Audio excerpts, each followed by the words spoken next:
বউয়ের মন কখন কোন দিকে যায়। খাবার খেয়ে আমি উঠে যাচ্ছি, ভাই কই যাচ্ছ, প্লেট কিচেনে রেখে আসো। আবার একদিন আমি প্লেট কিচেনে নিয়ে যাচ্ছি, তুমি যাবা কেন, আমি নিয়ে যাচ্ছি। যেটা নিয়ে আমাকে সবাই পচাইতো যে এই ছাগলের মতো দাঁড়িয়ে রাখছে। আমার একটা style I think young generation খুব পছন্দ করেছিল, সেটা হচ্ছে গিয়ে এই গোটি দাড়ি অ্যান্ড স্পাইক চুল। এটাও ইনফ্যাক্ট মিডিয়া কারো ছিল না, শুধু আমারই ছিল। ইনফ্যাক্ট আমি আমার কলেজ লাইফ থেকেই রাখতাম। ক্যামেরার সামনে ভালোবাসা আসলে কীভাবে করতে হবে সেটা বলে দেয় স্ক্রিপ্ট অ্যান্ড ডিরেক্টর। আর ক্যামেরার পিছনে ভালোবাসাটা অনেক বিপদে থাকে, কারণ বউয়ের মন কখন কোন দিকে যায় কী হয়। সো একদিন দেখা যাচ্ছে যে খাবার খেয়ে আমি উঠে যাচ্ছি, ভাই কই যাচ্ছ, প্লেট কিচেনে রেখে আসো। আবার একদিন আমি প্লেট কিচেনে নিয়ে যাচ্ছি, তুমি যাবা কেন, আমি নিয়ে যাচ্ছি। সো এটা আসলে কোনো স্ক্রিপ্টেড কিছু না। সো বাট এটাই বিচিত্রময়, এবং এটাই আসলে এনজয় করি অনেক বেশি, because life is not scripted. Life আসলে অনেক আনপ্রেডিক্টেবল, এবং প্রতিদিন আমার ভালোবাসার জার্নি আমি নতুনভাবে লিড করছি, এটা আমার জন্য অনেক বড় কিছু। Yes, we are very happy, and mashallah, thanks to Allah, and all credit goes to my wife Zara completely. আসলে ওই পুরো জিনিসটা ওর কারণেই হয়েছে।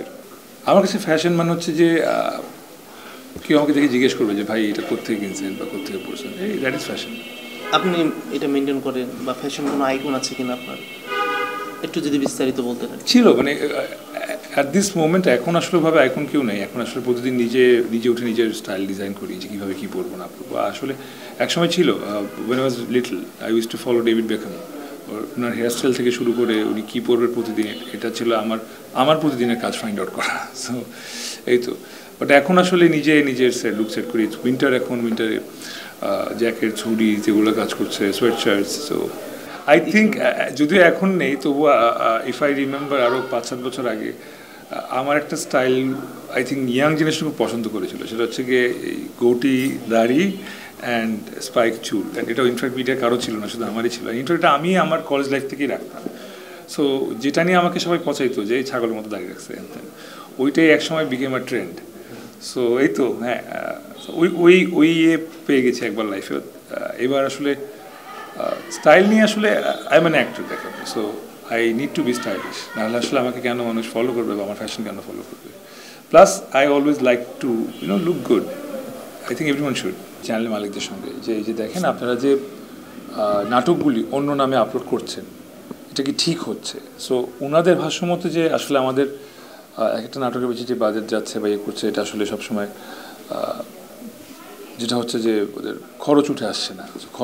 যেগুলো খরচ উঠে আসছে না, শুধুমাত্র সেগুলোই ওনারা আসলে পুনঃপ্রচার যেটা বলি এভাবে করে। এখন হয়েছে কি, যদি আমি ওনাদের ফরে বলি, তো যেটা হচ্ছে যে টিভিতে আসলে আমি এমনও দেখেছি, আমি চ্যানেল বলবো না, নাটকের নামও বলবো না, এমন দেখেছি যে আমার ছোটোবেলার যে একটু আগে বলছিলাম আমার গোটি দাড়ি, মানে আমার লুক সেই 7-8 বছর আগের নাটক নতুন স্পন্সর দিয়ে আবার নিবেদিত দিয়ে ওটাকে আবার রিটেলিকাস্ট করা হচ্ছে, বাট নামটা সেম।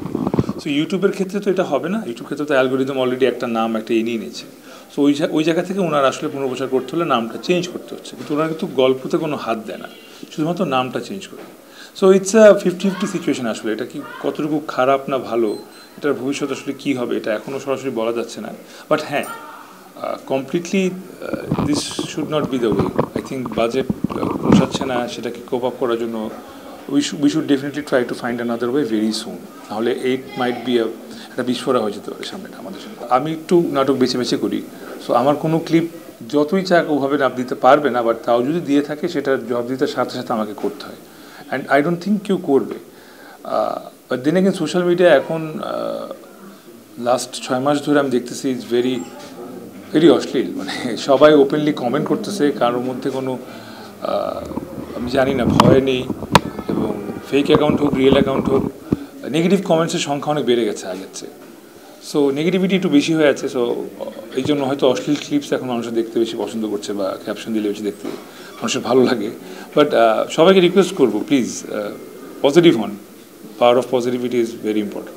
নিজের চেয়ে বেশি বিশ্বাস করি কম্পিউটারের উপরে। তো কম্পিউটার করে বিশ্বাস করে আচ্ছা না, যে নিজের বুদ্ধি কম খাটানোর চেষ্টা করি, যে how to Impress a girl, এটা হয়তো এখন আগে জিজ্ঞেস করতাম গুগলকে, এখন চলে আসে এআই। কারণ গুগল হয়তো একটা অ্যান্সার দিত, এআই এখন কীভাবে, কতভাবে এবং সুইট পেতে, কিউট পেতে যত রকমভাবে রোমান্স শেখানো সম্ভব এআই শিখিয়ে দেয়। সো এরকমই একটা ছেলে যে আসলে সব কিছুতেই কনফিউজ থাকে এবং সে আসলে তার লাইফটাকে পুরো ডিপেন্ডেন্ট বানিয়ে ফেলেছে এআইয়ের উপরে। দ্বিধার গল্প তো আসলে দ্বিধা আলোচনা এসেছিল যে কারণে, সেটা হচ্ছে যে সেটা একটা কনসার্টের ফুটেজ ছিল যেটা আসলে সবার চোখে পড়েছে। So everyone love the performance and আমি নিজেও এক্সপেক্ট করিনি যে এরকম একটা নাটকের একটা চরিত্র যেটা আসলে রকস্টার চরিত্র, যেটা আসলে আমি কখনো আগে প্লে করিনি, এটা এতটা সুন্দর করে অডিয়েন্স নিবে। I am very very glad যে I could end 2024 with project like দ্বিধা। পূর্বে বারান্দায় দেখা একটা খুবই সাধারণ গল্প, এবং মানে আছে না যে অনেক অ্যারেঞ্জমেন্টাল নাটক করছে এখন, নাটকের বাজেট অনেক টাকা চলে এসছে, সেখান থেকে মনে হলো আগের কালে যেরকম নাটক দেখতাম ঘরে সবাই মিলে, একটা পারিবারিক গল্প এবং খুব সামান্য কিছু মেসেজ, এই মেসেজটা আসলে লং টার্মে আমাদেরকে একটা জায়গায় নিয়ে যাবে। সেরকমই একটা গল্প পূর্বে বারান্দায় দেখা, ওটা নিয়ে বছর শুরু করলাম। ভালো কাজ করার চেষ্টা করেছি, তার মধ্যে প্রথমত বলতে হয় যে মন দিওয়ানা নামে একটা কাজ আসছে আমার ওটিটির, সেটা সিএমবি চ্যানেলে আসছে।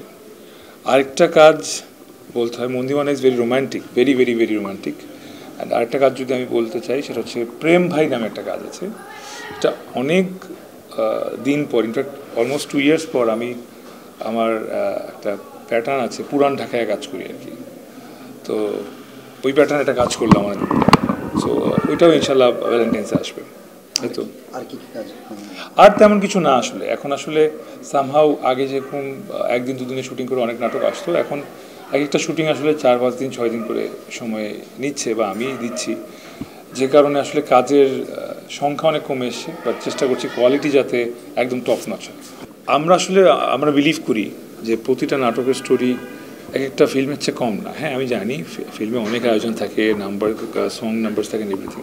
আমরা চেষ্টা করি যে যতটুকু সম্ভব একটা গল্পকে যত বড় করে দেখানো। যেখানে নাটক আসলে টিভি নাটক শুরু হয়েছিল বা শেষ হতো 40 মিনিটেই, সেটা এখন এক একটা নাটক 100 minute, 110 minute, so 90 minutes plus হলে ইটস আ ফিল্ম। সো একরকমভাবে আমরা প্রতিটা নাটক একটা ফিল্ম বলছি আসলে। আসল ফিল্মে কবে দেখবেন আমি ঠিক সঠিক উত্তর জানি না। I am just preparing my self for it. হয়তো কোনোদিন নাও দেখতে পারেন, বাট চেষ্টা আছে, আমার ইচ্ছা আছে। সোফার এখন নাটকটা একটু মনোযোগ দিয়ে করছি অ্যান্ড চেষ্টা করছি এখানে খুবই ভালো কিছু করার, খুব ভালো কিছু করার, যাতে মানুষ আমাকে, শুধু আপনি না, মানে মানুষ আমাকে বলে যে আপনাকে ফিল্মে দেখতে চাই। হ্যাঁ ওটিটি একটা রিলিজ পেলো চক্র লাস্ট ইয়ার, ওইটার রেসপন্স পজিটিভ থাকাতে ওইটার পার্ট 2 আসছে সামনে এক।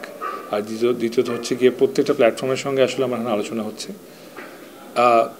ব্যাটে বলে মিলে গেছে বলতে এখন গল্প choosing, director choosing and everything, এগুলো চুজিং পর্যায়ে আছে।